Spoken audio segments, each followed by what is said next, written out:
Hey guys, how's it going? So my name is Arden, and this is the Comic Island Q&A number two.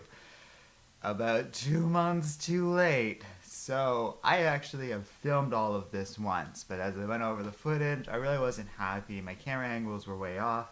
I tried to do a little better. I'm trying to look more into the lens. I have a new camera, so I'm trying it out today. But of course, I have to reshoot every single one of my questions. So between that and Christmas time being a pretty busy time of year, I haven't had a chance to do this Q&A. And we asked for questions a long time ago. So without further ado, let's get started for the somewhat late, I'm really sorry about that, Q&A number two. Not So Smart Guy 625 asks, what TV shows do you like to watch? I like a lot of different TV shows. I'm not sure if you really mean on the air or not on the air. I'll talk about a little bit of both briefly. My favorite shows overall, like broadly, are Battlestar Galactica, the like 2000s remake. That was an excellent show. I highly recommend. Definitely my favorite show I've ever seen. Um, and then there's like classic Star Trek I like. In particular, the Next Generation's really good. That's probably my favorite out of all the Star Trek series that have existed. Uh, I was always a fan of Stargate growing up. Both SG-1 and Atlantis. Never really got into Universe much, but I liked those older ones a lot. And then these days, I like watching Rick and Morty. That is an excellent show. That's really my favorite show on the air right now. Um, there's also a lot of the comic book shows. Some of my favorite ones right now might be like the Netflix ones, Daredevil, Jessica Jones. Those were both great. Um, and a lot of the Netflix shows are really good. I really like House of Cards. That one's really stuck with me and really been a great show. And uh, some of the others I like. Gotham has its own unique style. It was pretty cool. I've seen the first season. I haven't gotten around to the second season yet, but it's been pretty awesome. And The Flash is good. It has its ups and downs, especially this season. Season 2 I haven't been really enjoying as much as I really liked Season 1. Two's been a little disappointing, but has also done some really cool things, so I'm a bit divided on it right now. And that's all that really comes to mind. Although Venture Bros is coming back, and that's an excellent show too. You should definitely check that out. That is, especially as a comic book fan, I really like Venture Bros. That's just great. All right, let's move on to the next one. Katikio504 asks, what do you use to brush with to get your bright white teeth? Okay, I always find this funny because people say I have really white teeth apparently. And I do actually. Looking at the playback, I kind of do. Honestly, all I do is brush my teeth, and I'm not even like good about that. I am, if we're being really honest, I'm lucky if I get to twice a day. So I don't even do it like an elaborate amount. Um, I had braces when I was younger, so that's kind of straightened them out, but they are getting crooked again. So I think it just it looks nice, maybe the way I film it or something. No idea. Tevya Smolka asks, what is your opinion on the state of both Marvel and DC comics? The state of Marvel and DC Comics. So that's a very complicated question. I don't remember what I said the first time I filmed this. Mostly good though. I have to say, I know that like it's easy to look at the state of comics and be like, "Oh, it's all big events and overpriced comics." And these problems are real and true, but I have trouble not looking at the past and kind of thinking like we're more or less in a better state than we were before. So there's a number of reasons for that. This is actually like a really complicated question. I could do a full essay on about like why I think both Marvel and DC are pretty much in a better place than they were before, but I'm just going to go through them as quick as I can. So first, mainstream approval. Comics have never before been like as this widely recognized and known about by the public at large. That makes it really easy to pull in new people. It makes them a lot more confident in their stuff and their creative directions because they know they have the public interest and they can kind of use that. So that's how you get comics like Ant-Man coming out because they know there's going to be an audience for that now. And although that isn't perfect, and if anything, that's a bit of a con the way Marvel runs their comics these days, it is kind of a good thing because it leads to us being able to do stuff like at Comic Island where we can bring people in. Um, creative talent seems to be improving in a sense. I don't want to say that too heavily, but I do think the writing on the whole has gotten a lot better. There's some gems in the past, don't get me wrong, like Alan Moore, but that's starting to become the norm as opposed to the exception. We're getting a lot of really creative writers and artists. The art itself looks amazing thanks to computer technology. I always have taken a bit of a liking to the old art under the understanding that it's all done by hand, and that makes it much more impressive. But like some of the modern artwork you get these days is incredible.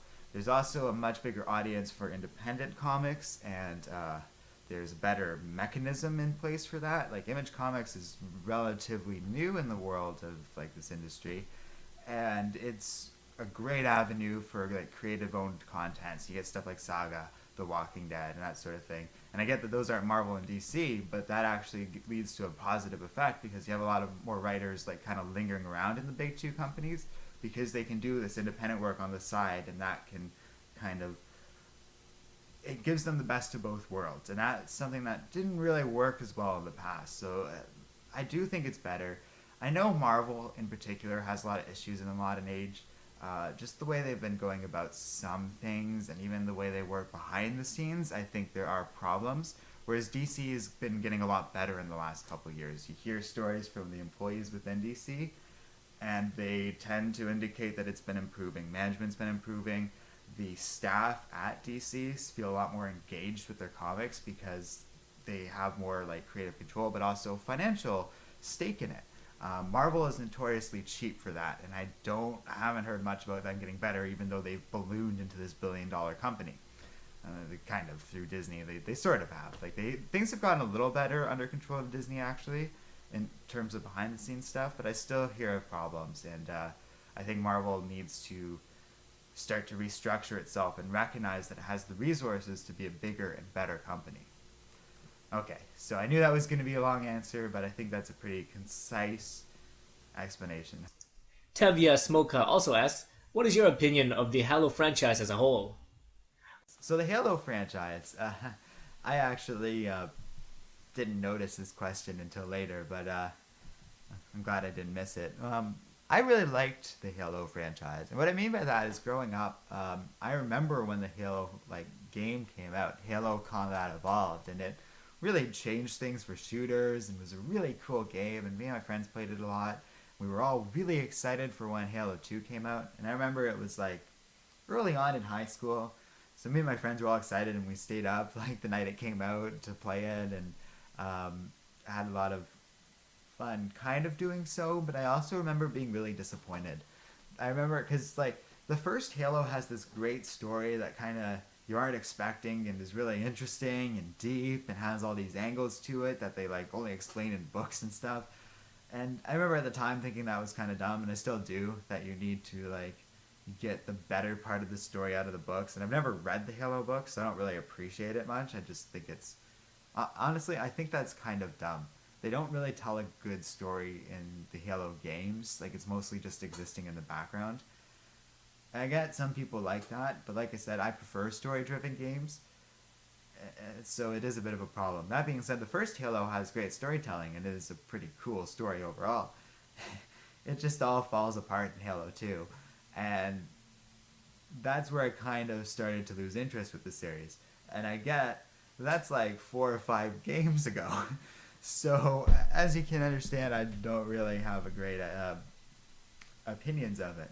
That being said, when Halo 3 came out, I remember me and my buddies stayed up all night beating the game in one sitting, basically, and that was a lot of fun, and we did spend a lot of time kind of around there on the multiplayer mode, like either going online or just playing each other, and honestly, that was awesome. And that's the other thing about a shooter, is like a good shooter will just get by on gameplay even if it has to, and I've played a lot of great shooters that I don't even know or care about the story and just like playing the multiplayer.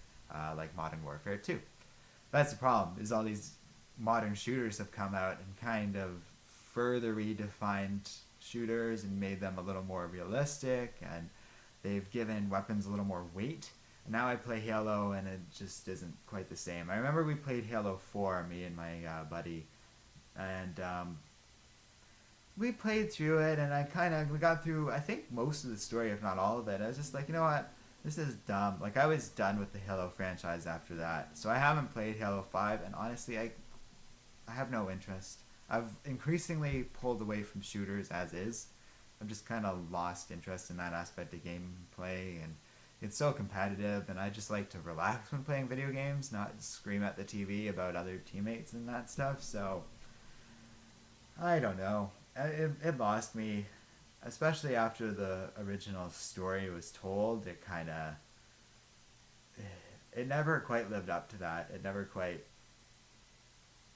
gave the same feel to it. It was just kind of this weird sci-fi, but not the kind of weird sci-fi I might be interested in, like Battlestar Galactica or Farscape. It was just kind of there, and yeah, I can't say I have much interest in it anymore. So there's my super friendly opinion of friggin'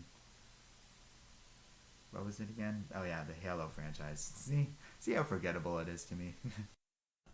Olaf Lesnia asks, are you guys planning to do more indie stuff? Or some Valiant comic to be specific? So a lot of the comments were about, are you going to do this? Can you do this? Like certain titles, both of the big two and independent comics. I kind of have amalgamated them into one question from Olaf. Because I like Olaf. He's been with this channel for a while. He's actually suggested a lot of like formats we use to this day and certain ideas that I really appreciate. So when he's talking about stuff like this, the answer is usually yes. I pretty much take every single request we get in all our comments and just make it into one master list. And if you looked at it, you'd realize why we don't get around to doing a lot of independent stuff, because we just have hundreds of requests and we're just trying to do what people kind of want. So yeah, like we want to, but it's really tough. I actually am actively working on something from Image. And I have done a couple of videos based on image-related comics before, and they're right up on Comic Island with all the other stuff. The problem is that like it's hard to find an audience ourselves with that, or whether people want it. When we do some independent stuff, it tends to get less views, and I do have to kind of take that stuff into consideration. That being said, I'm definitely going to be doing some of it, and then we just had Justin join our team, and Justin does a lot of that independent stuff on his own channel. So we kind of have some leeway with that at least.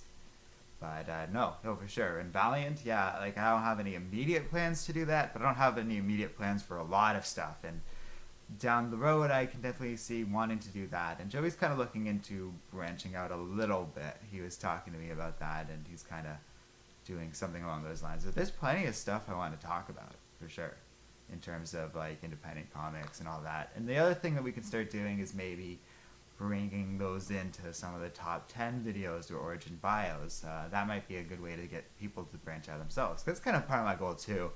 Is I like the idea of getting people more into some independent comics. Not that I have anything against superhero comics. I mean, like, obviously I don't, but like, we work on this channel. We obviously like the superhero stuff, but I do think it's good for both the industry and getting more people interested in comics to start to push out past that a little bit.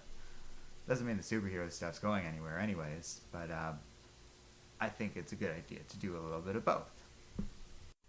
Adrian Domgues asks, do you think you will ever go back to doing complete stories of past large events from comics before the Secret Wars? Yeah, so as Joey's pointed out, we tend to be more oriented towards the present. And there's a couple of reasons for that. First of all, there are channels that do go into the past. Not all of our stuff that deals with the things like before the immediate past tend to get a lot of traction and views. But I have, like, on that huge long list I mentioned, are a lot of these past stories. And some of them I really want to do. Like I said, I am working on something now that spans way into the past, but I have stuff that's, like, even older than that I do want to get around to at some point. The problem is that for the stuff that's immediately happening, to us there's a lot more urgency to making those videos because that has a limited time window of when it's like useful. So doing a past project, that can be done at any time, but if you have like an event coming out, you want to have content oriented towards that event. Being how heavy with events Marvel and DC are, it's hard to kind of keep up. That being said, I'm gradually trying to shift away from all that focus and look into the past some more. Part of the way we do like origins and bios and top tens is to deal with some of that content on a larger scale. Like I could talk about every single thing that ever happened in an Ant-Man comic, or I could just talk about those characters' histories and summarize the important things. And it's kind of a nice way to bring in some of the older content. Like that's what we did with Purple Man, and we got to go. Like I got to go all the way back to like 1970s comics and cover some of that. That was a lot of fun. So we do want to do that. It's just a matter of time and scheduling and all of that stuff. And it's a debate. Some of the new stuff I like talking about too. Like there's a lot of great new comics I'd love to spend more time on. So it's hard to find that balance. Our Changemon1 asks, when's the party? So I had this question, and I thought it would just be funny to be like, "Oh, party's always up here," but now it's 2 months ago, and I don't even care. Like, it was cool we had 100,000 subscribers, but now we're so far divorced from that that it's like, oh yeah, that was neat. I really need to do this Q&A. Daniel Evil asks, if you were trapped on a desert island with only one comic series, what would it be? Ah, yes. So I've already answered this question once, and I kind of forget. I'm pretty sure I put Astonishing X-Men, though. Like, that was my answer. And I'm kind of going to stick with that, because Astonishing X-Men is awesome. The reason that I say that one in particular is not necessarily that it's my absolute favorite comic book story, but I have strong feelings with that one being, like, that's the kind of comic I can read over and over again. That's what you'd want for a desert island, right? And I'm referring, of course, to the first run of that with Joss Whedon, and I forget who did the art, but both the art and the writing's phenomenal. There's a lot of like depth to it, and it's a fun read, and it's one of those things that I could just keep coming back to and finding something and enjoying it out of it. That being said, the other one I might do is League of Extraordinary Gentlemen or The Watchmen. And the nice thing about both those series is they're dense with a lot of really interesting, really good content. So you could always get something more out of it. Same thing with Astonishing X-Men. So one of those three. You know, to be honest, my final answer actually, now that I've thought about it as I'm saying all this, has to be League of Extraordinary Gentlemen. Because there's all those different universes and like I don't know, classic literature melded into one universe, and it's all by Alan Moore, and it's fascinating. In particular, I'd take the second graphic novel, because at the end of that, there's like this dossier going through the entire world and all these different universes combined into one place, and like it's written like a journal. It's fascinating. And the thing about that is there's so much to it that it would be the best choice to bring on a desert island, so I wouldn't get bored. Because like sooner or later you're gonna get bored of everything, but at least that one would have a lot of longevity to it. So yeah, League of Extraordinary Gentlemen isn't talked about much. There was a very bad movie made out of it, but those original comics are one of the first comic books I've ever read, and to date are still my absolute favorite. Like, not like one of my absolute favorites, I should say. Not maybe the best of the best, but a really well written. It's by Alan Moore, so that should kind of tell you what to expect if you're familiar with his work. And it's fascinating. Just picture like Alan Quartermain, the Invisible Man, Dr. Jekyll, and Mina Harkness, and a couple other characters from like that era writing, all melded into one universe, and it's an awesome exercise in creativity and really interesting, like just the end result and what that world looks like, and it's so good. The second one that I'm taught, the book that I'm saying I'd bring to the desert island, features the War of the Worlds aliens too. So that's another bonus, and it is freaking awesome. The Sexy Clone Trooper asks, what is your favorite type of music? So I'm actually pretty eclectic with music.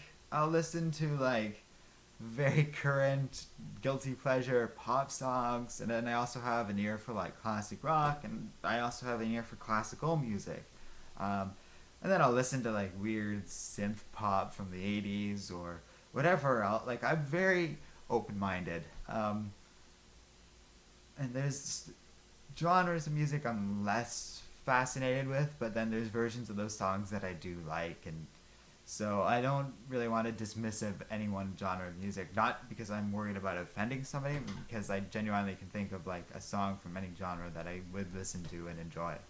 What I listen to most often is Probably pop music these days. I hate to say it, but like you listen to classic rock so much after a while that it kind of you just get sick of it after a while, and you want something new. And some pop music is pretty cool.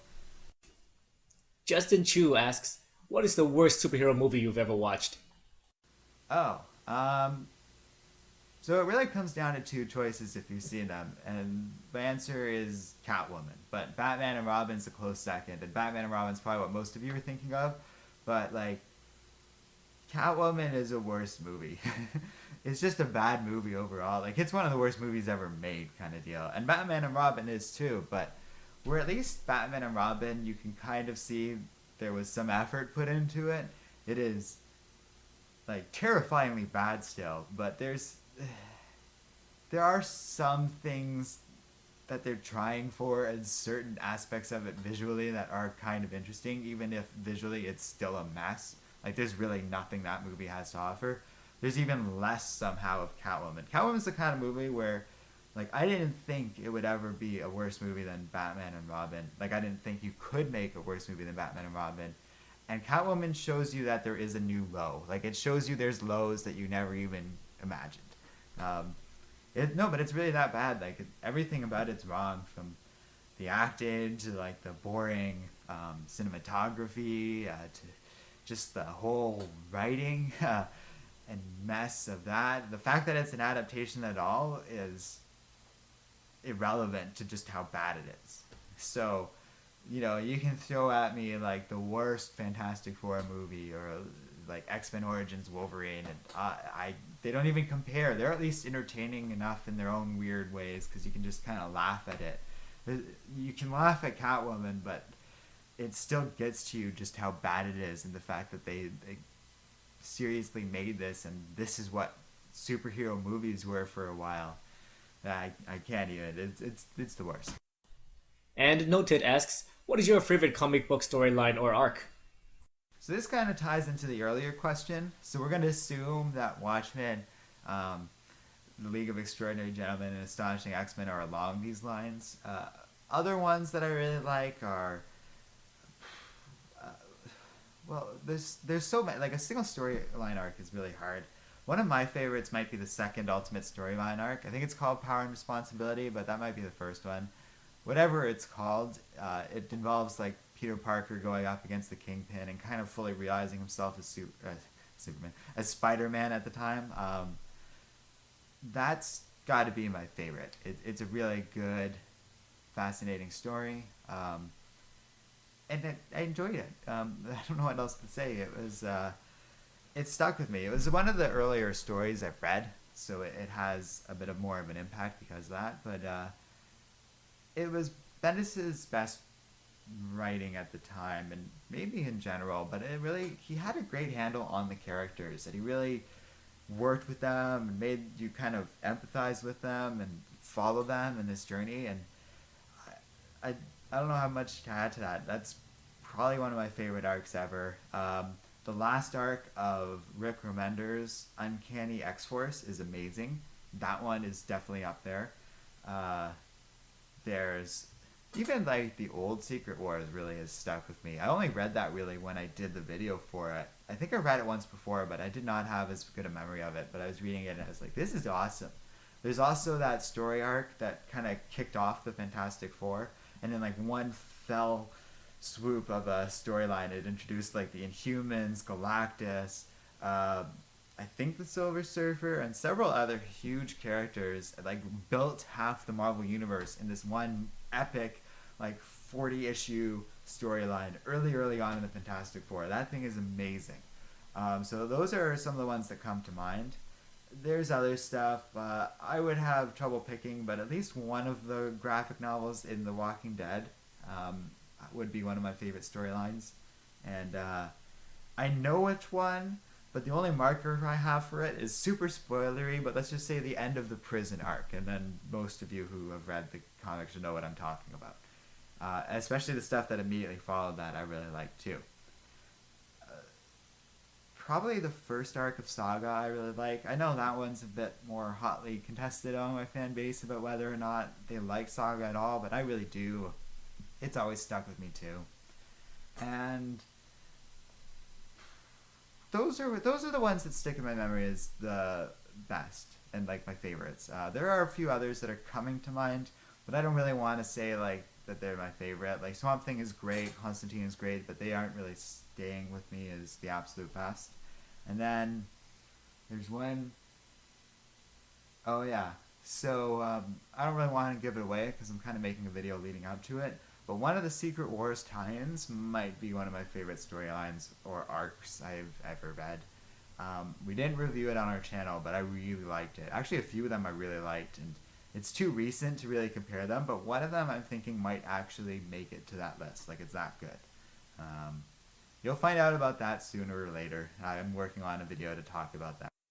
Jelly Icicle asks, what if you were your own Spider-Man? What would your powers be and your name? So my original answer for this is that I'd be the amazing Spider Jew and I'd have the uncanny ability to complain about the room temperature. Uh, Maybe I can give a better answer. So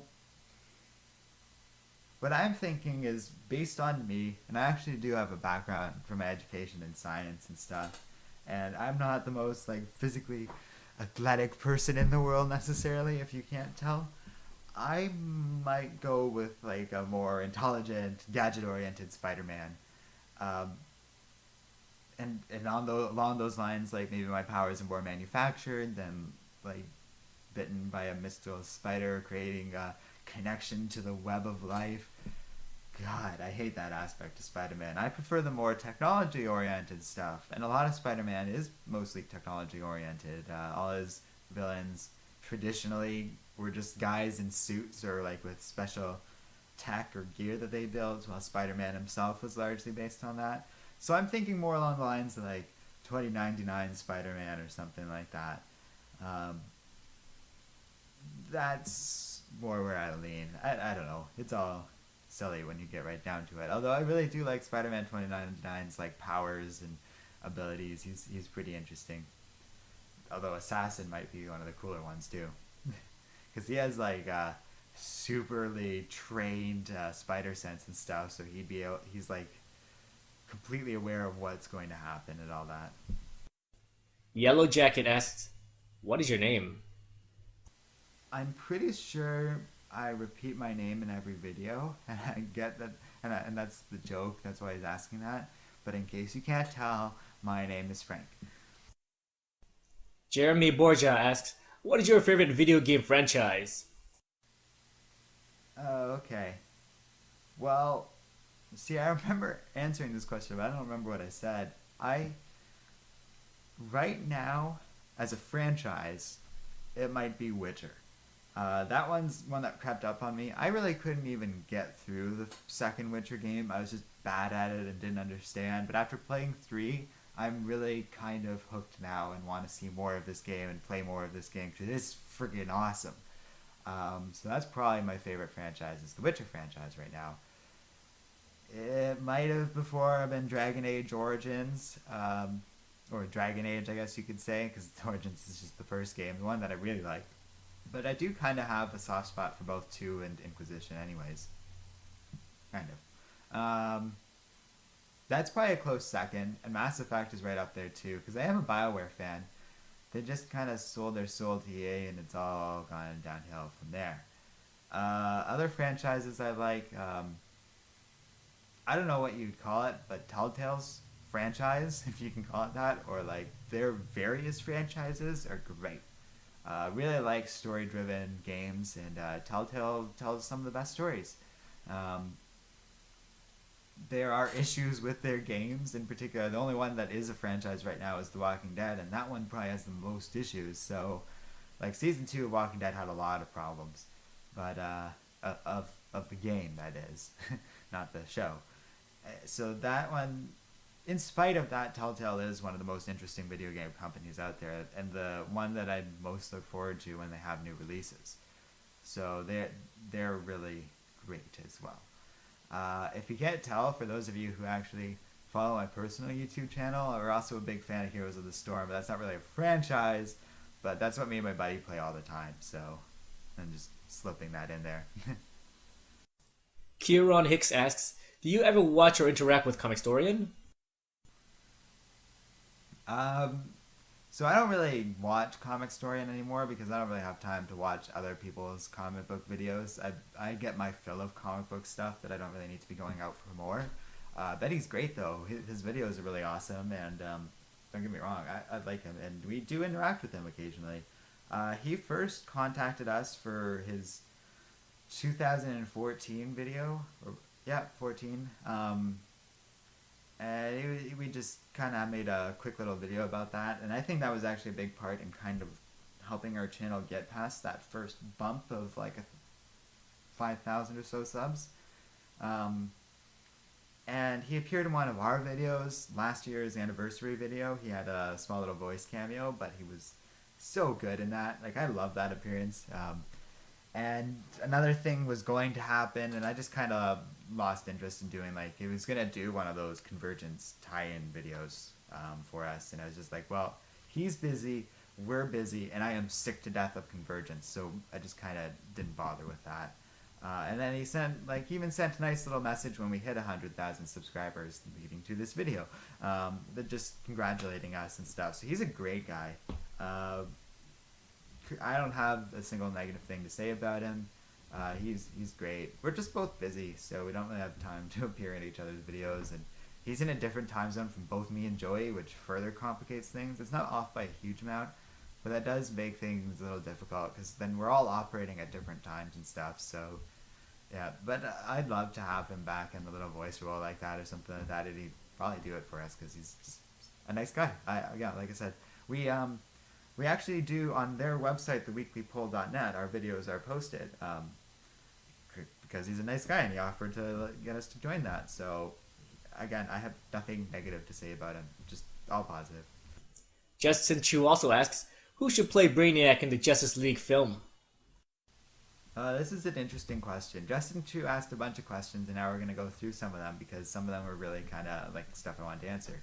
I don't know. I like Jason Marsters, who played Brainiac in Smallville, but I'm not a big fan of Smallville. I just think he was a good choice for that and kind of could work for that role really well. But given the modern tone and what they'd go for, I'd go with someone with personality like James Spader over someone who's like dark and edgy, like, I don't know, someone I can't, like Eric Bana or something like that, who was... Nemo, I think, or Nemo, not Nimoy. I don't know. He was that villain in the first Star Trek remake movie. It's all so complicated these days. He can't do it anymore because he's playing Doctor Strange, but Benedict Cumberbatch would make a very interesting Brainiac. And I don't know. The problem with casting is the best person's probably an unknown, or someone really niche and specific. I'm trying to think of who a good Brainiac would be, and like based on other performances, and I'm struggling to come up with one because he's kind of a unique character. The closest approximation is Ultron, which is why James Spader would work so well, because you need someone with a similar personality like that, who's like kind of menacing but also has like a charisma to himself. So there are people like that, like Kevin Spacey, and a few others come to mind, but they're like Kevin Spacey's quite a little too old and the wrong tone for that. He could voice Brainiac maybe. So I don't know who else would be good. I don't know why I picked this question. I don't know anything about casting. I don't know celebrities' names that well even, but there are interesting options out there. Man, you know who would be great, but I don't think he could do it or would do it, is Patrick Stewart. He has the right voice and kind of look, if I can say so. And he would actually make an awesome one. That would be great. I want Patrick Stewart to play Brainiac. That'd be cool. But I don't think he can. Like, they sign weird contracts when they like sign up to be Professor X, for example, and I don't know if he could do both because he was Xavier in a pretty recent movie, so we'd have to see. Justin Chu also asks, when did you start to get into comic books? So the very first time I read a comic book, I was probably like 8. And I remember going to the comic book store and being really excited. And then I got like part 3 of 5 of a Tailspin comic. And I remember being like so confused by it and being like, oh, so you need to buy like the earlier ones. Okay, I'll just get the earlier ones. And then I got to the end, I was like, oh, so you don't like know what's gonna happen until you buy the next one. And I kind of got really pissed off because I was like, great, now I have to find these weird Disney comics just to get the full story. And of course, I never did because I was 8 and it was the next day, and I had thought of other stuff by then. But that was kind of like my first foray into comics, and for a while, my only one. And then years later, like right at the end of high school, this one guy I knew was like just constantly showing me comics and telling me about how our like school library had a few. And after a while, like he kind of did get me interested because the Civil War was running at the time. And so I ended up picking up League of Extraordinary Gentlemen actually, and I really liked it. I was like, oh wow, this is actually a really interesting, kind of cool story. And that was it for a while again. Like I just kind of was like, okay, that was neat. And then kind of midway through college, I had some time on my hands. I was just like, oh, you know what? We never really checked into what happened with the Civil War thing. So I read all of those comics, like every single Civil War like comic and tie-in. I did them all in order, and it was super interesting, kind of. And at the time, I was just like, well, this wasn't the best story in the world, but there was so much depth to it that I was starting to really get into it. I liked the idea of like this universe of just different characters and factions and all these ideas happening in the same world, which of course Marvel's always been, but it never really stuck with me until then. So then I started reading like Ultimate Spider-Man. That was next for me, and I started reading all the Ultimate comic books because here was a universe where I could read every single comic that had come out of it.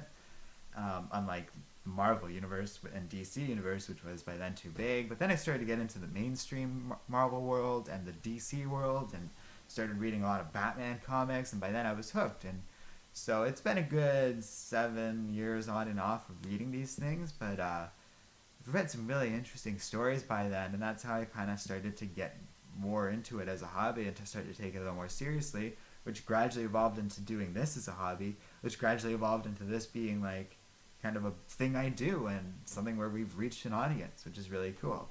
So it all kind of started right from that moment at 8. And really that reflects what we do now, where I'm trying to, like as a channel, we try and make it easier for you to walk into a comic book store and pick up an issue like that and not be frustrated because you can find out what's going on in your story.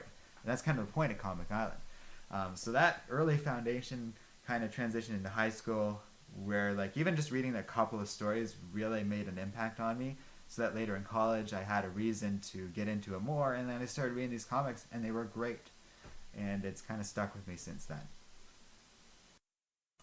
Justin Chu also asks, what is your most anticipated film for 2016?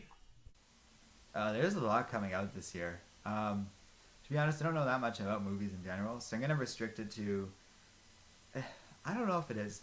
If that Ghostbusters movie is coming out um, this year with all the female cast, it's that one. That sounds really interesting to me. I really like the first Ghostbusters. I want to see what they do with kind of like a new direction. So it might be that. If that's not coming out this year, you know, I'm not that excited for Superman, Batman, whatever, or Deadpool. It's got to be Captain America Civil War. And the reason for that is for the same reason why I was talking about it in those top 10 anticipated videos that I did a while ago, that by now is kind of out of date. Marvel's earned precedent for me at this point. I know I'm going to have a good time with the Marvel movie, and I know that they're probably going to do a very interesting take on the whole Civil War thing. No, it's probably not going to be perfect, but it's going to be fun. And fun is kind of what I care most about. And I'm not even sure if Batman v Superman is going to be that fun. I don't know what tone they're going for. The latest trailer is a little more promising, and I'm kind of interested to see. But to be honest, I'm more excited for Suicide Squad than I am Batman v Superman. And Suicide Squad is right up there. I don't know if it's coming out this year. You can tell I don't really have a master list stuck in my head. I just kind of have a vague idea of what's coming out. So those are all really exciting. The other one that I'm really excited for, in fact, it might beat all of these, is Doctor Strange. That sounds pretty cool. They got a horror director doing it, so I'm kind of interested in what direction they go, but I'm sure Marvel is also going to make it a Marvel movie. So it might be this really interesting fusion of different ideas. And Benedict Cumberbatch's Doctor Strange sounds awesome. You know what? It is. It's Doctor Strange. That's what I'm most looking forward to this year. It's going to be great. All right, so we made it. That's a good 30 minutes, 40 minutes on the recording, so we'll see what it cobbles together to, but it's probably going to be a decently long video. I do tend to ramble, but some of these questions are fairly complicated. So hopefully you guys liked it. I apologize for looking down. It's just looking at the questions itself and trying to get an idea of what my timestamp is, but hopefully this camera works well and the recording looks good. I did some testing before, but yeah, this is kind of an early experiment for it. But we'll see how it turns out. But hopefully you guys liked it. Thank you so much for joining our channel, liking our videos, subscribing with us. That's all great, and it's a real honor to be at 100,000 subscribers. We're just so happy for this success, we'll call it, I guess, and for getting this appeal.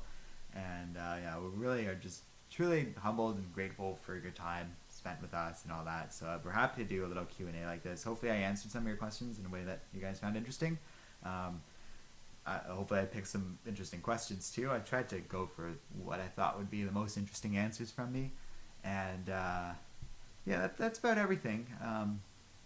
So coming up, we're going to have some great new videos. Justin's probably going to be rolling out a little bit more.